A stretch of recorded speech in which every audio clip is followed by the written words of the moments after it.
දැන් ප්‍රශ්නේ තියෙන්නේ අධ්‍යාපන ප්‍රතිසංස්කරණ ඕනද නැද්ද කියන එක නෙවෙයි. මේ අධ්‍යාපන ප්‍රතිසංස්කරණ වල මේ එක කීවර්ඩ් එකක් එනවනේ. ලොකු වචනයක් එළියට ඇවිල්ලා තියෙනවා මේ හැමෝම ටිකක් එක්සයිටඩ් මේ වචන ගැන මේ මොඩියුල් බේස් এডুকেෂන් එක. මේක ඇත්තටම මම කියන්න මේක බය වෙන්න ඇති දෙයක් නෙවෙයි. මම ලෝක බැංකු සමූහයත් එක්ක මාස්ටර් ට්‍රේනර් කෙනෙක් හැටියට කාලයක් වැඩ කරා. ලෝකයේ මේ වැඩිහිටි අධ්‍යාපනය සම්පූර්ණයෙන්ම අපි පුහුණු කරුව හැටියට මුළු ලෝකෙම මේ බලපෑම බොහොම වැඩි පුහුණු වැඩසටහන. ඒ කියන්නේ මේ පුහුණුවෙන් පස්සේ විශාල ට්‍රාන්ස්ෆෝමේෂන් එකක් මිනිසුන්ගෙන් වෙනවා. ඒ තරම් බලපෑමක් වෙන වැඩසටහන් පවත්වන්නේ මොඩියුල් බේස් ක්‍රමවේදයට. ඒ නිසා මේ මොඩියුල් කියන වචනයට පළවෙනි දේ බය වෙන්නේ. දෙවෙනි එක තමයි අධ්‍යාපන ප්‍රතිසංස්කරණ ඕනද නැද්ද කියන ප්‍රශ්නය. ඒ කියන්නේ ඒක වළංගු නැති ප්‍රශ්නයක්. හරිද? හැබැයි දැන් අපි මේ ප්‍රතිසංස්කරණය කියලා කිව්වම අපි සෑහෙන මේ පරිවර්තනයක් නේ බලාපොරොත්තු වෙන්නේ. දැන් අධ්‍යාපනය කියන විෂයේදී හරි වැදගත් එකක් තියෙනවා. මෙතන මම හිතන්නේ මේ කවුරුත් වටහාගත්තේ නැති එකක් හැමෝටම ඕන මේ අපි ඔක්කොම වෙනස් කරා කියලා කියන්න වගේ නිකන් අර ලකුණු දාගන්න කරන පොඩි තරගයක් කැම්පේන් එකක් ප්‍රොපගැන්ඩා එකකට මේක හැරිලා තියෙන එක ඉතාලම නරකයි. මොකද මේක මේ කොග්නිටිව් සයන්ස් පැත්තෙන් කරන වෙනස. අපිට ඕනේ මේ දරුවන්ට අනාගත ලෝකයේත් එක්ක ඉස්සරහට යන්න සහ අනාගත ලෝකයට මේ හරියනය හදන්න නෙමෙයි අතරම අනාගත ලෝකය නිර්මාණය කරන මිනිස්සු හදන්නේ මේ අධ්‍යාපනය කරන අවශ්‍ය වෙන්නේ. මේ වෙනස්කම අවශ්‍ය වෙන්නේ. ඉතින් දැන් හැබැයි මේක මේ එක්තරා පිරිසකගේ පක්ෂයක එකක් කරගත්තම තමයි ඔය ප්‍රශ්නේ තියෙන්නේ. ඒක ඉතාලම නරක තත්ත්වයක්. ඒකට විරුද්ධ මත පක්ෂ මත කියලා මෙහෙම මේක මේ අර පන්දු ක්‍රීඩාවක් බවට පත් වෙලා තියෙනවා. ඒක ඉතාලම නරක තත්ත්වයක්. මොකද මේක එහෙම සෙල්ලම් කරන එකක් නෙමෙයි. මම දකිනවා මේ මොඩියුල් ක්‍රමය හෝ ඒකට පදනම් වෙච්ච කොග්නිටිව් අප්‍රෝචස් දන්නේ නැතුව නිකන් කයිවාරු ගහන හැම පැත්තකම පොලිටිෂියන් රහ ඒකේ ආධාර කරුවෝ දිහා දැක්කම මට ඇත්තටම පැත්තකට වෙලා hina වෙන එක තමයි මට කරන්නේ. වෙන දෙයක් නෙමෙයි. නමුත් මේකදී හරි වැදගත් එකක් තියෙනවා. දැන් අපි යන මෙතෙක් ආපු අධ්‍යාපන ක්‍රමයක් තියෙනවා. ඒ අධ්‍යාපන ක්‍රමයේදී මේ අපි නිකන් අර සරලව තියෙන දේවල් දිහා බැලුවොත් එකේ ඉඳලා 11ට ගියාම O level තියෙනවා, 5 පන්තියේදී ශිෂ්‍යත්වය තියෙනවා, 13 වසරේදී උසස් පෙළ තියෙනවා. මේ තරඟ විභාග තුනක් එක්ක යන විභාග ක්‍රමය පදනම් වෙච්ච අධ්‍යාපන ක්‍රමයක් තියෙනවා. දැන් මේ අධ්‍යාපන ක්‍රමයේ 100% හොඳයිද 100% නරකයිද කියන එක වැදගත් වෙන්නේ. මේ අධ්‍යාපන ක්‍රමයේ තියෙන ලොකුම ප්‍රශ්නේ මේක එක්ස්ක්ලූසිව් අධ්‍යාපනය. ඒ කියන්නේ දක්ෂයින්ට ඉහළට යන්න තියෙන අධ්‍යාපන ක්‍රමයක් නිසා මේක අර ඉක්විටබල් මේකේ සාධාරණත්වයක් සමට සම අධ්‍යාපනයක් ලැබෙන එකක් නෙවෙයි.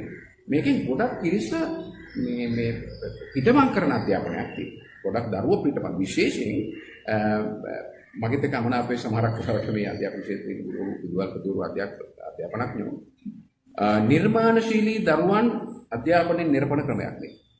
හරි. දැන් මොකක්ද අවශ්‍ය වෙන්නේ? ඊට වඩා හොඳ ක්‍රමයක්. රයිට්. දැන් මේ වෙනස්කම ගැන කතා කරද්දී ෆන්ඩමෙන්ටලි අපි හරිම මූලික වශයෙන් හඳුනා ගන්න ඕන දෙයක් තියෙනවා මේ කොග්නිටිව් අප්‍රෝචස් දෙකක්.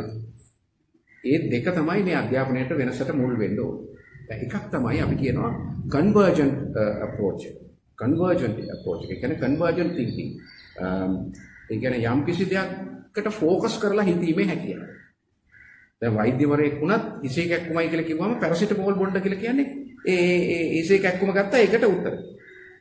ඒක ලීනියර් රේඛීය හිතන්න අපි පුහුණු කරන අධ්‍යාපන ක්‍රමය. ඒක භාවිතා කරන කොටත් රේඛීයයි විසඳුම හොයන විදිය. ඒක කන්වර්ජන්ට් අප්‍රෝච් එක. කන්වර්ජන්ට් තින්කින්, කන්වර්ජන්ට් ලර්නින්, කන්වර්ජන්ට් අප්‍රෝච්. මේකේ අනිත් එක තමයි අද මුළු ලෝකයම මේ ඉස්සරහට යන අප්‍රෝච් එක නැත්නම් ඔය මොඩියුල් බේස් ක්‍රමයට මුල් වෙච්ච අප්‍රෝච් එක තමයි ඩයිවර්ජන්ට් අප්‍රෝච්. දැන් ඩයිවර්ජන්ට් තින්කින් කියලා කියන්නේ අපි එක ප්‍රශ්නයක් ගන්නවා. ඒ ප්‍රශ්නෙට එක උත්තරයක් හොයනවා වෙනුවට හොඳම හරිම උත්තරේ හොයනවා වෙනුවට අර මල්ටිපල් පොසිබිලිටිස් නැත්නම් ඉන්ෆිනිට් පොසිබිලිටිස් තියෙනවා කියලා හිතාගෙන තමයි වැඩේට බහින්නේ. එතකොට අපි උත්තර මේ බර ගහනක් හොයාගන්නවා. විවිධ ආකාරයේ පිළිතුරු, විවිධ ආකාරයේ විසඳුම්. ඊළඟට අපි බලනවා මේ එක එක විසඳුම් කොච්චර ගැලපෙනවද, කොයි තැන් වලටද ගැලපෙන්නේ, කොයි මොකක් නිසාද නොගැලපෙන්නේ කියලා අපි බලනවා. දැන් මේක හරියට නිකන් ඩයිවර්ජන්ට් තින්කින් කියන්නේ දැන් අපි පාසලේ අපි ඉගෙන ගන්නවා විශ්වවිද්‍යාලයේ විවිධ විෂයන්. ගණිතය, සංඛ්‍යානය, කළමනාකරණය, අලෙවිකරණය, නිෂ්පාදන කළමනාකරණය මේවා ඉගෙන ගන්න. හැබැයි අපි ඒවා එක එක විෂයන් හැටියට තමයි මේ ඉගෙන ගන්න නිසා ඇගීමට ලක්. එක කන්වර්ජන්. ඩයිවර්ජන්ට් තින්කින් කියලා කියන්නේ මේ ඔක්කොම දැනුම එකට එකතු කරලා ප්‍රොපෝසල් එකක් හදනවා. කන්සෙප්ට් එකක් ඩෙවලොප් කරනවා. ව්‍යාපෘති යෝජනාවක් නිර්මාණය කරනවා කියන්නේ ඩයිවර්ජන්ට් තින්කින්. ඒකට මල්ටිපල් සෝසස් අවශ්‍යයි. විවිධ දැනුම අවශ්‍යයි. විවිධ හැකියාවන් අවශ්‍යයි. විවිධ කියන්නේ කොම්ප්ලෙක්ස් සොලියුෂන් එකක් තමයි යන්නේ. ඒක ලීනියර් නෑ. ඒක හරි ස්කැටර්ඩ්. ඒක හරි නිර්මාණශීලී පැත්තට බර සිටීමේ කලාවක්. ඩයිවර්ජන්ට් තින්කින්. ඉතින් දැන් ඔන්න ප්‍රශ්නයක් එනවා අපේ මේ පරණ යන ශිෂ්‍යත්වයේ O level A level එක යන කන්වර්ජන් ක්‍රමයේද හොඳ නැත්නම් මොඩියුල් බේස් වෙච්ච ළමයි හුඟක් ඉගෙනුම් ක්‍රියාවලියට එකට මේ ගොනු කරලා ගන්න පුළුවන්. ඉගෙනුම ළමයි අතර බෙදිලා යන හොඳට. shared learning, co-learning, right? collective learning සිද්ධ වෙන ඩයිවර්ජන්ට් ක්‍රමයේද හොඳ. දැන් මේ ප්‍රශ්නේ මේ ප්‍රශ්න දෙක තමයි අපි ඉස්සරහා තියෙන්නේ. දැන් ඇත්තම කතන්දරේ මේ ලෝකේ අද මේ යන මහා දියුණු මේ AI සහ වෙනත් තාක්ෂණික පරිවර්තනයක් එක්ක යන ලෝකයේ සහ අපි බලාගෙන ඉන්න නිර්මාණ වෙතයි අපි බලාපොරොත්තු වෙන ලෝකයේ මේ දෙකටම මේ thinking style දෙකම convergent සහ divergent කියන දෙකම වැදගත්.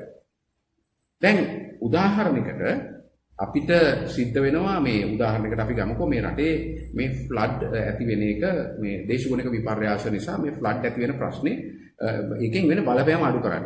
උදාහරණයකට ගමුකෝ. ඒ ප්‍රශ්නෙට උත්තරයක් හොයන ක්‍රමවේදය අපි පටන් ගන්න ඕන ඩයිවර්ජන්ට් තින්කින් නිර්මාණශීලීව පිරිසක් එකතු වෙලා මේ එක උත්තරයක් නෙවෙයි පිළිතුරු ඇති තරම් තියෙන තරම් පිළිතුරු හොයාගන්න මේ ඩයිවර්ජන්ට් අභ්‍යාසයකට එන්නේ.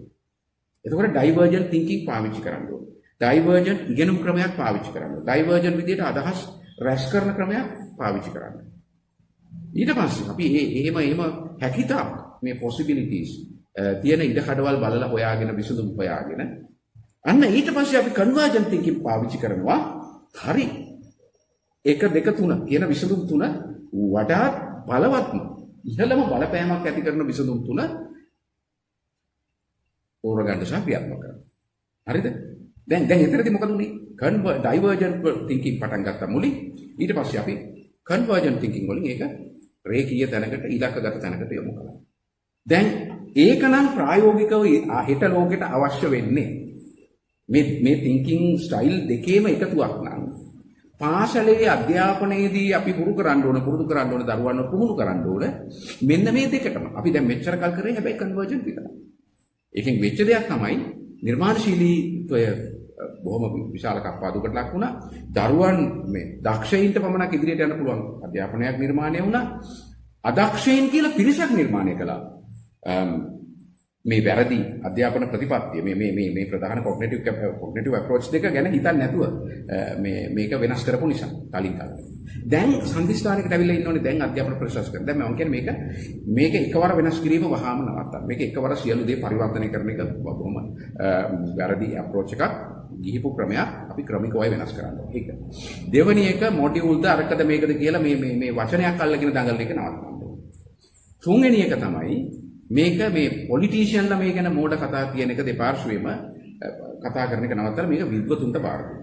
අධ්‍යාපන ක්ෂේත්‍රයේ මේ විශිෂ්ටයන්ට බාර දෙන්න. මම පුහුණුකරුවෙක් හැටියට සහ ප්‍රධාන පුහුණුකරුවන්ගේ පුහුණුකරුවෙක් හැටියට මම හදාරපු ක්‍රමවේදයට අනුව මේකේ පළවෙනි මේ පෙළ පොතක් හැදුවම ඔක්කොම හරි කියලා හිතන විද්වත්තු ටිකක් මම කියන්නේ එළියට දාන්න ඕනේ. මේක හරිම මොට්ටකමක්. ඒක මොඩියුල් ක්‍රමය කියන්නේ පෙළ පොත් හදන එක නෙවෙයි. පෙළපොත් කියන්නේ අපි මේ අවශ්‍ය කරන ටීචින් මොඩියුල් එක හදන එක. මේ ටීචින් මොඩියුල් එක හදන එක එක මට්ටම් වල කරන්න පුළුවන්. ඒක එක කොටසක් විතරයි මේ. ටීචින් මොඩියුල් එක හදන එක එක කොටස. ටීචින් මොඩියුල් එක විතරක් නෙවෙයි මේ ටීචින් මොඩියුල් එකට අත්‍යවශ්‍ය වෙනවා මේකේ ඉන්ස්ට්‍රක්ෂනල් ඩිසයින් කියන කොටස. ඒ කියන්නේ ඉගෙනීමේ ක්‍රමවේද. මේකේ එකතු කරන්න ඕනේ. දැන් මට දැනගත්ත මේ දවස් දෙක තුනක පුහුණුවක් දුන්නා ගුරු පුහුණුවක් මේ අලුත් පෙළපොත උගන්වන්න කියලා. අලුත් පෙළපොත උගන්වන්න ගුරු පුහුණුවක් නෙවෙයි දෙන්න ඕනේ. ඇත්තටම මේක ටීච් බෑක් එකක්. එහෙම නැත්නම් ඉන්ස්ට්‍රක්ෂනල් ඩිසයින් එකක් කරලා ඒ ඉන්ස්ට්‍රක්ෂනල් ඩිසයින් එක පුහුණු කරන්න ඕනේ. උගන්වන්න නෙවෙයි මේ ටීචින් නෙවෙයි අතර මෙතනදී අවශ්‍ය වෙන්නේ එක්ක ෆැසිලිටේෂන් එක්ක ට්‍රේනින් කරන්න ඕන ගුරුවරු how to facilitate the learning. හරි ඊළඟට මේකට ඇසෙස්මන්ට් මෙතඩ් එකක් හරියට නිර්මාණය වෙන්න ඕන. ඇසෙස්මන්ට් මෙතඩ් එකක්. ඒක ගොඩක් දුරට අර විභාග කේන්ද්‍රීය ඇසෙස්මන්ට් එකක් මේ ඇගීම් ක්‍රමයක් නෙවෙයි. මික්ස් වෙච්ච ඇගීම් ක්‍රමයක්. හැබැයි මේකෙදි ශිෂ්‍යයන් විසින් තමන්ව ඇගීමට ලක් කරනවා, තමන් රිෆ්ලෙක්ට් කරනවා ඉගෙන ගත්තදී, තමන් ක්වෙස්චන් කරනවා ඉගෙන ගත්තදී, තමන් ඊළඟට පිළිතුරු සපයනවා ඉගෙන ගත්ත දෙයි, ඊළඟට තමන් ඒක ඇප්ලයි කරනවා. මේ වගේ මට්ටම් කීපයකදී මේ ශිෂ්‍යයන්ගේ ඉගෙනීම කොච්චරද කියලා ඒකේ තීව්‍රතාවය ඇගීමට ලක් කරන ක්‍රමයක් අවශ්‍යයි. ඒක ශිෂ්‍යයන් සහභාගී වෙන ක්‍රමයක් විය යුතුයි. මේ මොඩියුල් ක්‍රමයක් නම් මේ කතා කරන්නේ. දැන් උතරදී තමයි හැබැයි ප්‍රශ්නයක් එනවා මෙහෙම. දැන් අපිට දැන් මේ අපි මේ හරි සමානාත්මතාවයේ තියෙන සාධාරණ බව තියෙන මොඩියුල් බේස් කන්වර්ජන්ට් এডুকেෂන් එකකට යනකොට යන අතරේ අර ශිෂ්‍යත්ව වල ලේවල් එකක් යනවා. දැන් මේ දෙක අතරේ දැන් යම්කිසි පටලැවීමක් වෙනවා. ඒක නිසා මේක එකවර සියල්ල වෙනස් කිරීම භයානක වෙන්නේ. හැබැයි ඒ ක්‍රමයක් පවත්වාගෙන යන්න ඕනේ නම් මේක ඉතාම ප්‍රවේශමෙන් යුතුව සැලසුම් කරන්න ඕන සහ ක්‍රියාත්මක කරන්න ඕනේ. මොකද මේ ක්‍රම දෙකක්. හැබැයි මේක එක්තරා තැනකට මර්ජ් කරන්න පුළුවන් සහ මර්ජ් කරන්න ඕනේ.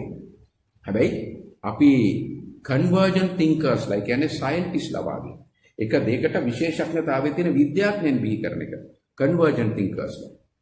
එක පැත්තකින් කරන අතරේ ව්‍යවසායකයෝ නැත්නම් entrepreneursලා වගේ divergent thinkersලා බිහි වෙන්න ඕනේ. සහ මේ දෙකින්ම වැඩ ගන්න හැටි දරුවන් ඉගෙන ගන්න ඕනේ. ඒකයි මේ අනාගතයට අවශ්‍ය වෙන්නේ. ඒ නිසා මේක හසුරුවන අය මම හිතනවා වැඩියෙන්ම පටලවාගෙන තියෙනවා සහ ඒ අය විтин විට කරන අර හරි පැටලි සහගත විස්තර කිරීම කිසිම දෙයක් නොදන්න මොට්ට දේශපාලඥයෝ මේකට හවුල් වෙලා මැදිහත් වෙලා අර දේශපාලනිකව කරන ප්‍රොපගැන්ඩා වගේ වැඩ නිසා මේ මහා අරමුණ දූෂණය වෙලා තියෙනවා කියලා මට නම් හිතෙනවා. මේක හරි අසාධාරණ විදියට. ඉතින් ඒක නිසා මේ ගැන කතා කළ යුතු හරි පිරිස මේක කතා කරගෙන මිනිස්සු එකතු කරගෙන ඒකේ විශේෂඥතාවයත් එකතු කරගෙන ක්‍රමිකව මේක ඉම්ප්ලිමන්ට් කරොත් හොඳයි කියලා තමයි මට නම් හිතෙන්නේ. තව ඕනනම් කියන්න පුළුවන් මේ ගැන ඕන තරම් දේවල්. නමුත් වැදගත් ප්‍රශ්නේ කන්වර්ජන්ට් තින්කින් වල ඉඳලා ඩයිවර්ජන්ට් තින්කින් වලට අපි ළමයි ගේන්න ඕනේ. ඒ තින්කින් ස්ටයිල් දෙකම පාවිච්චි කරලා ළමයි හිතන්න පුළුවන් සහ අලුත් ලෝකයක් නිර්මාණය කරන්න පුළුවන්. අලුතෙන් නිර්මාණය වෙන ලෝකයට අර අපි කියන්නේ කොම්පැටිබල් ඒකට සමානුපාතික වෙන ඒ ලෝකයක් එක්ක ඉස්සරහට යන්න පුළුවන් අය බවටපත් කරන්න ඕනේ. ඉතින් ඒක වෙනවද කියන එකයි ප්‍රශ්නේ. එහෙම නැත්නම් මොඩියුල් එකට කොයි පෙළ පොතද හොඳ පොතේ පිටු කීයද කියන ඒවා මම හිතන්නේ මේ ඒව නෙමෙයි ප්‍රශ්න. මේ දේශපාලනයට සම්බන්ධ ඇත්තටම බුද්ධියෙන් අඩු පිරිස් මේ ගැන කතා කරන එක නැවත්තලා ඒක අදාළ අයට බාර දුන්නා නම් මේක ආණ්ඩු පක්ෂෙත් විශාල මෝඩ පිරිසක් ඉන්නවා මේ මෝඩ කතා කියන පිරිස. මේ ඒක පාවිච්චි කරලා දේශපාලන ප්‍රොපගැන්ඩා කරන පිරිස. මේක නැවතුනොත් මම හිතනවා අපිට විශාල මේ බොහොම සුබවාදී ධනාත්මක වෙනස දකින්න පුළුවන්. අපේ දරුවන්ට අත්විඳින්න පුළුවන් බොහොම ඉක්මනට.